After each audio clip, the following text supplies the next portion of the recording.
শোকে মধ্যমান জাপানের মানুষ, সবার পরনে হয় কালো, ধূসর বা সাদা পোশাক। ১৯৪৫ সালের এই দিনে মার্কিন B-29 বিমান থেকে লিটল বয় নামের প্রথম পারমাণবিক বোমাটি ফেলা হয়েছিল জাপানের হিরোশিমায়। কোনো কিছু বুঝে ওঠার আগেই ধ্বংসস্তূপে পরিণত হয় গোটা শহর।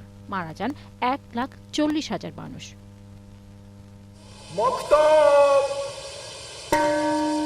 মানব ইতিহাসের ভয়াবহ পারমাণবিক বোমা হামলার ৮১তম বার্ষিকী আজ। প্রতি বছরের মতো এবারও জাপানের হিরোশিমায় যথাযোগ্য মর্যাদার সঙ্গে স্মরণ করা হয় দিনটি।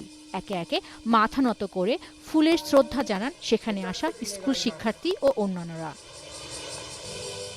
সকাল ৮টা ১৫ ফেলা হয়েছিল এই বোমা, তাই প্রতি বছর ভয়াবহ সেই মুহূর্তটি স্মরণে বাজানো হয় ঘণ্টার ধ্বনি।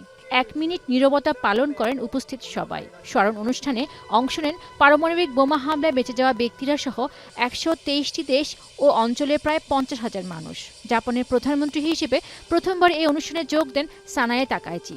এ সময় তিনি পারমাণবিক অস্ত্র বর্জনের অঙ্গীকার পুনর্ব্যক্ত করেন। 広島および長崎にもたらされた原子爆弾による惨禍、多くの方々の筆舌に尽くしがたい苦しみは二度と繰り返されてはなりません。এছাড়া অনুষ্ঠানে উপস্থিত হিরোশিমার মেয়র কাজুমি মাতসুই বিশ্ব নেতাদের পারমাণবিক অস্ত্র বিলুপ্ত করার আহ্বান জানান। পাশাপাশি প্রতিশোধের নেশায় পাল্টা আক্রমণ আরও একটি বিশ্বযুদ্ধের দিকে নিয়ে যেতে পারে বলেও সতর্ক করেন তিনি। বেনিকা সুলতানা, এখন বিশ্ব।